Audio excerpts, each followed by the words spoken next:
पूर्वी शेतकऱ्याचं प्रेम होतं बैलावर, आताही आहे. आणि त्यात घरच्या गायीचं खोंड असेल तर लेकरासारखं. मग आणि त्यानं 20 वर्ष नांगरट केली, तो बैल जर मेला तर सन्मानानं पुरायचा बांधावर. आता बैलाला पाय किती याची कल्पना ज्यांना नाही ते दिल्लीला आमच्या बैलाचे कायदे करतात. बैल जंगली प्राणी आहे म्हणते ते. लेका जंगल्या, तुला काय कळणार आहे रे बैल कोणता प्राणी आहे? बैल कोणता प्राणी आहे हे कळण्यासाठी मराठवाड्यात तुला कास्तकाराच्या पोटी जन्म घ्यावा लागेल, तर बैलाचं महत्व कळेल.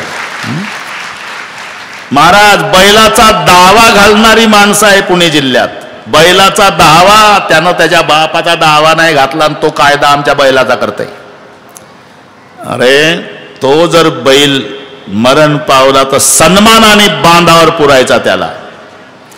मग पावसाळा सुरू झाला की गावरान जातीची कोय त्याच्या खड्ड्यावर, आणि तो झाड आंब्याचं 10 वर्षे त्याला खत घालायचे. काळशार झाड, निरोगी. का? तो बैल पुरलेला खड्डा, त्याचं खत त्या झाडाला 10-12 वर्षे पुरतंय. काळशार झाड असतं, त्या आयत्या मुळ्या खड्ड्यात जातात. आणि मग ते झाड उगवून आलं की कास्तकार त्याला त्या बैलाचं नाव द्यायचा त्या झाडाला. अशा आंबेराया तयार व्हायच्या. त्याच्यात कोणी म्हाताऱ्या आज्या आहेत बसल्या, बरं का आज्या, नीट ऐका. आंबेराईचं गाणं म्हणायच्या आणि पूर्वीच्या आज्या नातू मांडीवर आजा मेलेला आणि आजी. अरे पूर्वी हे फार बरे का जातं गेलं म्हणून वृद्धाश्रम वाढले. बाळाला जात्यावर उपदेश असायचा महाराज. याच्यामध्ये असतील जुनी मंडळी. पायली दळायची आई, 5-5 किलो दळायची गारठ्याच्या दिवसात, आणि दळताना घामानं भिजायची. बरे का डोंगरे महाराज, घामानं भिजायची माय गारठ्यात. मांडीवर लेकरू रडलं की जातं थांबत नव्हतं तिचं, एका हातानंच ओढायची, कारण पीठ पाहिजे ना स्वयंपाकाला. एका हातानं जातं ओढायची माय, एका हातानं मांडीवरच्या लेकरालाही थापटायची. आणि थापटतानाच उपदेश करायची गाण्यातून. निजला माझ्या राजा, मोठा होशील, तुझं लग्न होईल, आणि या दळणाऱ्या म्हातारीला हाकलो. नको रे म्हणू पुता, ते ऐकायचं. हे अभंग नाही गाणं. नको रे म्हणू पुता, मायेले येडी जाती, अरे तुला रे जन्म द्याया, अस्तुरी कुठं होती. ते ऐकायचं. मातेचे उपकार काय फेडसी येड्या जीवा, अरे मांडीचा चौरंग नेत्राचा केला दिवा. मरेपर्यंत विसरत नव्हते लेकर, मांडीवरच उपदेश असायचा आईचा. तसं हे आंबराईचं गाणं. नातू मांडीवर, आजोबा मेलेला. थापटून आजोबाचं कर्तृत्व सांगण्यासाठी आजी आंबेराईचं गाणं म्हणायची. दात पडलेले आजी, त्याच्यामुळे स्वर बदलला. आंब्याजी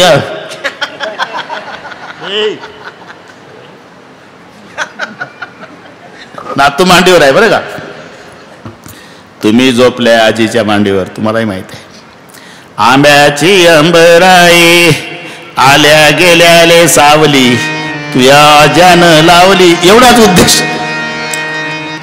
हे इथलं चाललं रे बाबा. देख अनुप एक अंबराई. आंबेराईमध्ये राम, लक्ष्मण आणि विश्वामित्र. राजा जनकाला काय, जनकजी आले, विश्वामित्राला वंदन केलं आणि 2 मुलाकडे बघितलं, राम लक्ष्मणाकडे. पहिल्याच भेटीमध्ये मुलं पसंत पडली. म्हणजे आपल्या भाषेत डोंगरेजी मुलं बघायचा कार्यक्रम आंबेराईत झाला. काहीचा बैल बाजारात होतो, काहीचा पानाच्या टपरी पुढं, काहीचा स्टँडवर. लांबून दाखवावं लागतं ना नवरदेव मुलगा. ते काळे बैल घेऊन उभा आहे काय बाजारला, हा तो नवरदेव. त्याचा बायोडाटा आपण पाहून घ्या आता. ते गुटक्याची पुडी खातं का नाही टपरी पुढं, हा तेच. तसा हा कार्यक्रम आंबेराईत मुलं बघायचा. पहिल्याच भेटीत पसंत पडली मुलं राजा जनकाला. पण शंका आली, पोशाख ऋषी कुमाराचा आहे. जनकजी विचार करतात ऋषीचे पोरं असतील तर सोयरीक जमत नाही, पण राजाचे पुत्र असेल तर संधी सोडायची नाही. दबक्या आवाजात विचारलं, कहू नात सुंदर दो बालक, मुनिकुल तिलक की नृपकुल पालक. म्हणजे राजाचे पोरं आहेत का हे ऋषीचे? दशरथ राजाचे पोरं आहे. बस आनंद आवरेना, म्हणले जमली सोयरीक आता. बाबा काय तुम्ही एकटे हबब आला असता तर तुम्हाला आंबेराईत उतरू दिला असता, पण तुमच्या सोबत राजपुत्र आल्यामुळे त्यांच्या योग्यतेनुसार निवास देणं हे राजाचं कर्तव्य आहे. योग्य निवास दिला, वातानुकूलित, सगळ्या गोष्टीची अनुकूलता. आम्हाला तर वाटतं महिनाभर कथा पाहिजे होती, असा निवास मिळाला आम्हाला डोंगरे बाबाकडे जालन्यात. एक एक हॉल एका एकाला आहे झोपायला. 12 वाजले तरी बळेच उठावं लागते यांना. हा ना, मस्त. दुपारचं भोजन झालं, विश्रांती झाली. रामचंद्र म्हणाले 40 मिनिट आहे रे बाबा, हे घड्याळ काहून एवढ्या झपाट्यानं चालतं मौजपुरीत हेही कळत नाही मला. हा ना, बरं आता आपण तोड.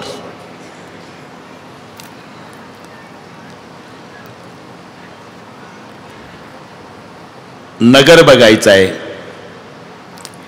जाओ श्रीराम. राम लक्ष्मण दोन्ही भाऊ नगर बघायला आले. पूर्ण गाव पागल झालं. सखी सीतामाईची गॅलरीत आज जाऊन सांगितलं, सीते 2 राजकुमार आले, खूप सुंदर आहे म्हणतात. तुम्ही नाही बघितलंच नाही का? चेहरे दिसत नाही, खालून चालतात. गेले कुठं? इकडे गेले. आता मागच्या रस्त्याने येतील. तुम्ही काय करा, मागच्या गॅलरीमध्ये जाऊन उभ्या राहा आणि ते किती देखणे आहे सांगायला. अगं चेहरे दिसत नाही, मी सांगते ते करा. अक्षदा वंजळीभर अशा ठेवायच्या वंजळीत, अक्षदान फुलं बरं का. आणि तिकडून राम आला की वरून गॅलरीतून ते डोक्यावर वंजळी टाका आणि ते काय पडतंय म्हणून वर बघल.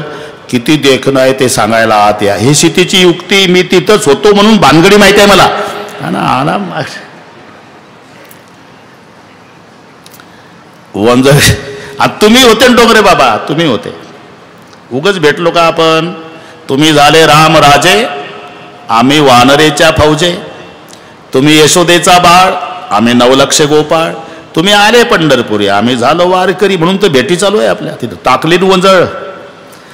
काय पडतं वर बघितलं ना, मुखचंद्र पाहाला पागल झाली. सखी आत आली. सीते खूपच सुंदर आहे. बघितलं ना तरी नाही सांगतायत का? ज्या डोळ्यानं पाहिलं त्यांना बोलता येत नाही. जिभेनं बोलता येते जिभेला, पण तिनं राम पाहला नाही. आँख को जबान नाही, जबान को आँख नाही. राम लक्ष्मण विश्वामित्राकडे. रात्र संपली, सूर्योदय झाला. गुरुजी तुमच्यासाठी राजा जनकाच्या पुष्पवाटिकेतून पूजेसाठी फुलं आणू? जाओ श्रीराम. परवानगी मिळाली. राम लक्ष्मण फुलं आणण्यासाठी पुष्पवाटिकेत.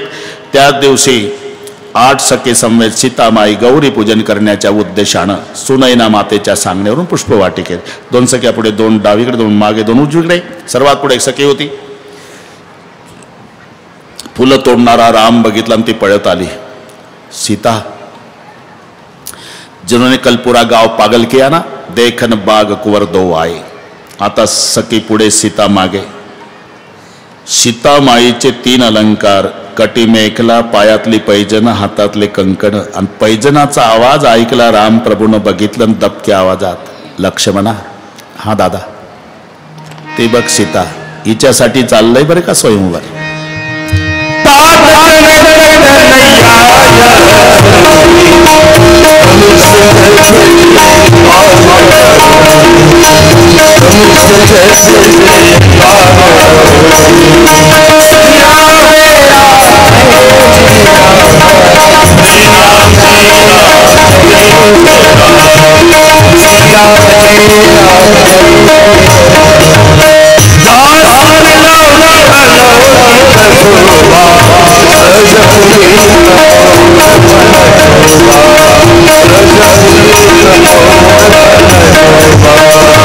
Ram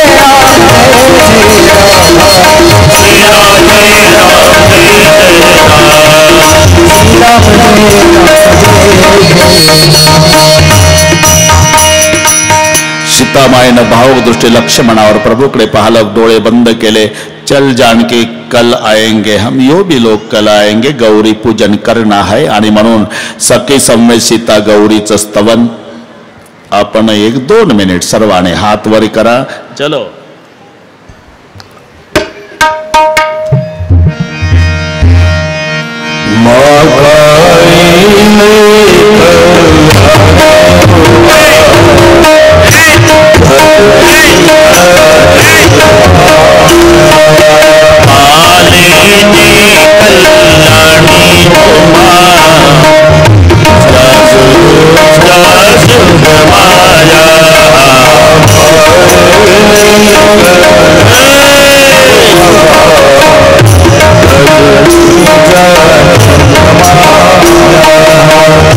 ऊर्जा संसार को याद करो तुलसा भवानी.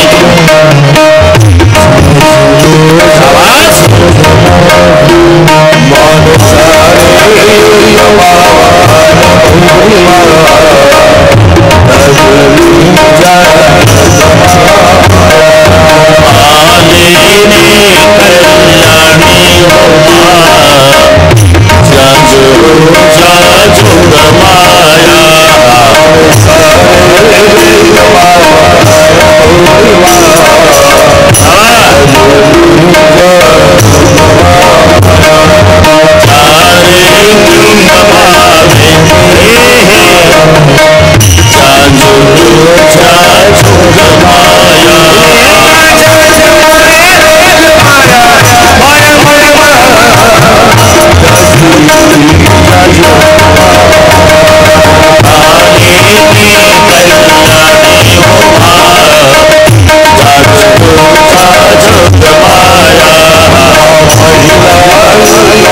गौरी स्तवनानंतर सीतामाईला शुभ शकून होऊ लागले. शुभ शकून म्हणजे सीतामाईचं डावं अंग चमकू लागलं. डोंगरे बाबा, महिलांचं डावं चमकलं पाहिजे आणि पुरुषाचं उजवं. आमच्या वारकरी मंडळीला पाठ आहे का नाही? डावा डोळा लगे तसे पुरुषाचं उजवं चमकलं पाहिजे आणि महिलांचं डावं चमकलं पाहिजे. शुभ शकून आहे. चमकलं पाहिजे पण 2 मिनिटाकरता. ज्याचं दिवसभर चमकतं असंच करते ते शुभ शकून नाही. त्यांना दवाखान्यात गेलं पाहिजे. अरे त्याची मर्यादा. फरकना चाहिए 2 मिनट के लिए. जिसका दिन भर अंग फरकता है समझ लेना भाई चमड़े की बीमारी है, जालना जाओ अस्पताल. वो शुभ शकून नाही. हे बाम अंग फरकन लगे. सीतामाईसाठी समय सुनाय ना मातेकडे. राम लक्ष्मण दोन्ही बंधू विश्वामित्राकडे. विश्वामित्राच्या मुखातून शब्द निघाले, सुपल मनोरथ होई तुम्हारे. रात्र संपली. दुसऱ्या दिवशी सकाळी शतानंदजी विश्वामित्राकडे येतात. बाबा, महाराज जनक जी ने तुम्हारे साथ 2 राजकुमार उनको साथ लेकर सोयर मंडप में बुलाया. खड़े हो गए. विश्वामित्र बोले, चलो राम, चलो लखन, देखते हैं आज विजय किसकी होने वाली. लखन जी सामने आकर के बोला, मैं यहां जवाब दूं क्या बाबा? क्या विजय किसकी होने वाली? बोल, जिसके ऊपर आप जैसे संतों की कृपा है विजय उसी की होने वाली. चलो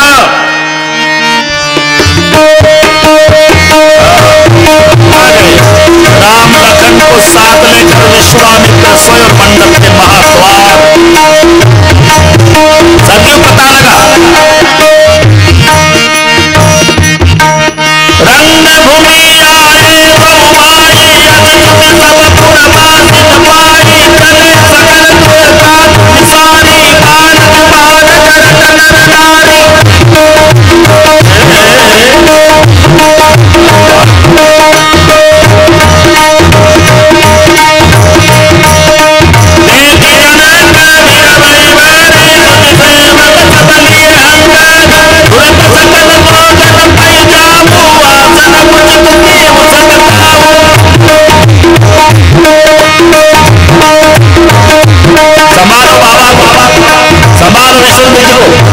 संभालो राम लखन को सुरक्षित कर ले आओ.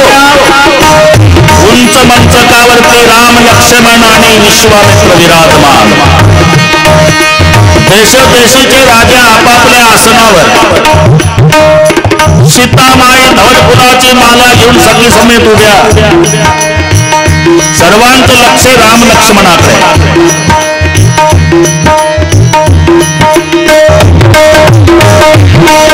जनकाचे बंदीजन उभे झाले. बंदीजन म्हणजे कुल थोरवी गाणारे भाट. आपल्या या अभंगात आहे बंदीजन गरजेती. हा जमला.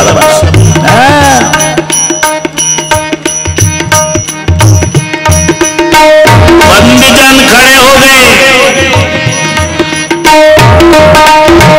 हाथ ऊंचे करके बोलने लगे, देख देख में से खंड खंड में से राजा महाराजा हमारे जनक जी के मंडप की पचोबा बनाने के लिए आए हो.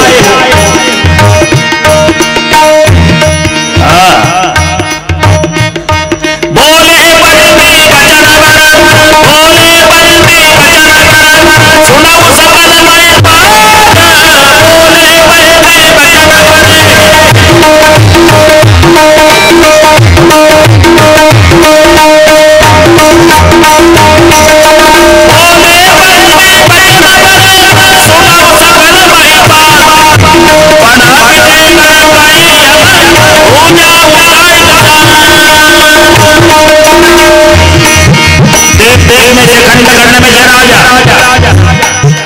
सभी को पता तो बताना हमारा फर्ज है. धनुष को उठाएगा, प्रत्यंचा चढ़ाएगा, उसी को महाराज जनक जी की प्यारी बेटी जान की माला पहनाएगी. आए हुए राजा लोग चंद्रमा के समान, धनुष आपके लिए राहु के समान है. राजा लोग तैयारी करने लगे, मुझ पर हाथ घुमाने लगे, कंबर कसने लगे, इष्टदेव का ध्यान करने लगे। सोनी पर सकल भूपयति नौके पटमाने अतिशय मतमाने परिकर बापे उठे बुलाई चले इष्टते पटगिरनाई तप किता तप चित्त उठे उठे अकोटि बाति पर उठे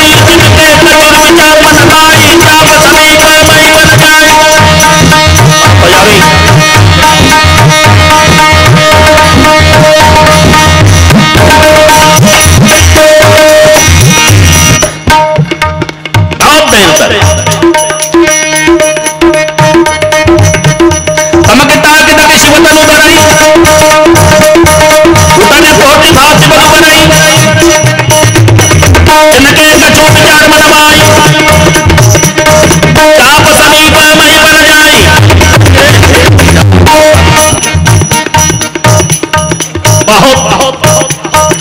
तैयारी के तांडे के समान नहीं केले पाहिजे।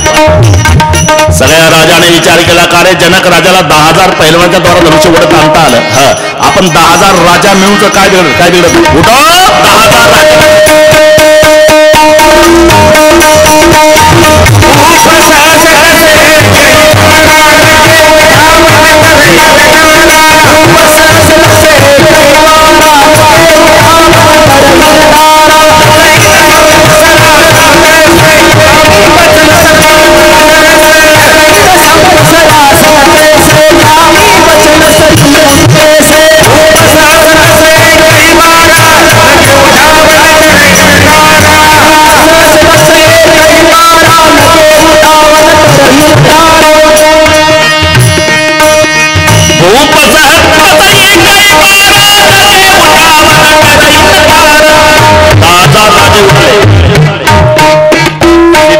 सखीला म्हणाली, सखी 10,000 राजे धनुष्य उचलायला उठले, 10,000 राजा मिळून धनुष्य उचलला तर मी कोणाला माळ घालू का 10,000ला? सखीने उत्तर दिलं, समझती क्यों नहीं जानकी 10,000 का मतलब क्या होता है? क्या होता है? एक के ऊपर 4 शून्य, एक और शून्य 10, पुन्हा शून्य 100, पुन्हा शून्य 1000, पुन्हा शून्य 10,000। मग ते सांगते तुला, तो स्टेजवर बसला ना राम अयोध्येचा, तो आकडा 1चा आणि बाकी 0 जमा, 1 के ऊपर 4 शून्य, 1।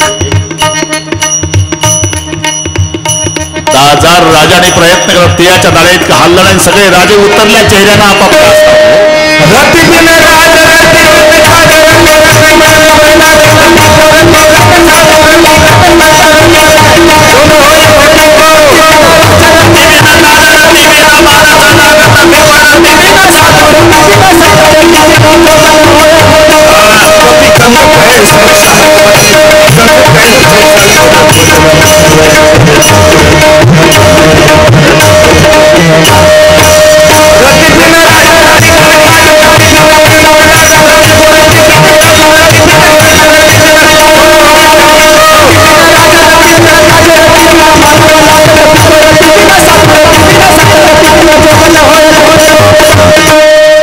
सगळे राजे उतरल्या चेहऱ्यानं आपापल्या आसनावरती येऊन बसले, सगळीकडे शांतता, कोणी उठत नाही। शेवटी जनक राजे उठले। देख देख में से खंड खंड में से राजा महाराजा मेरे मंडप की शोभा बढ़ाने के लिए आए हो, सभी को देख लिया मैंने आपकी ताकत को, कोई क्षत्रिय बचा नहीं भूमंडल पर, वादा मत करो कि कोई क्षत्रिय बचा है, आस छोड़ के अपने अपने घर चले जाओ।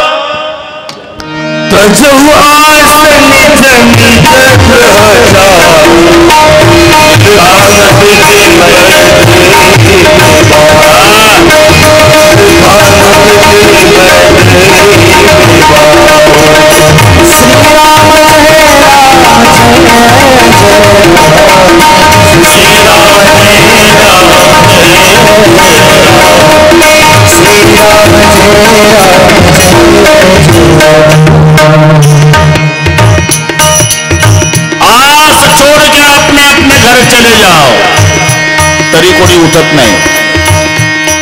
सज्जन राजे अभिमानी राजाला म्हणाले, करेले काही लाजाबिजा आहे का आपल्याला? लेका तो उभा झाला, तो मुलीचा बाप आहे, मुलगी त्याची, मंडप त्याचा, आणि तो स्वतः म्हणतो जा निघून, तरी बसता कशाला? अभिमानी राजे म्हणले, बसण्यात एक फायदा। आता काय फायदा आहे? आपल्यानं धनुष्य नाही उचललं का अयोध्येचे पोरं उचलतील का रे? आणि अयोध्येच्या पोराने नाही उचलता का जनक जानकी कुवारी ठेवणार आहे का रे? ते म्हणतील साधू संताला आता काय करावं. साधू संत म्हणतील आता एक काम करा, हत्तीच्या सोंडात फुलाचा हार द्या, हत्ती फुरवा मंडपात, ज्याला हार घालेल त्याला मुलगी देऊन टाका. असा जर निर्णय झाला, हत्ती फुलाचा हार घेऊन मांडवात फिरला, योगायोग आहे नशिबानं जर त्याच्यात आपलाच नंबर लागला तर घरी जाऊन पश्चाताप करण्यापेक्षा अजून 20 मिनिट बसू. 20 मिनिट. हा अपमान सर्वांनी सहन केला. पण कहते हैं तुलसी जी, दुनिया का आधार, शेष का अवतार, 15 साल का लखन बेटा सुमित्रा का खड़ा हो गया और गुस्से में आकर के बोला,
मेरे बड़े भैया रामचंद्र या विराजमान, आप ऐसी बात करें, कोई क्षत्रिय बचाने को मिला। बोले बच्चा तो 15 साल का बात बहुत बड़ी कर रहा, पण लक्ष्मणाच्या लक्षात आलं, उठताना आपल्या भावाची परवानगी न घेता उठलो आणि आपल्या बापाच्या वयाच्या जनकाला रागात जनक म्हटलं. दादा रागावला तर नसेल म्हणून रामाकडे पाहिलं तर राम हसत होते. आणि एक लक्षात ठेवा, रागातल्या माणसाला जर कोणी हसलं, राग कमी नाही हो, ते डबल भडकत. तसं लक्ष्मण राव बोले भैया आप भी उठते नहीं, मुझे आ गए, मुझे आप मुस्कुरा रहे हो, मैं क्रोध के मारे लाल हो गया हो. रामचंद्र बोले लखन तू क्रोध के मारे लाल हो गया तो सच है, सूरज तब निकलता है पहिले लाली होती. आता कळलं का लोकांना रे, लक्ष्मण रूपी पूर्व दिशा तांबडी झाली, आता राम रूपी सूर्याचा उदय. सच कहू लखन बाबा बोले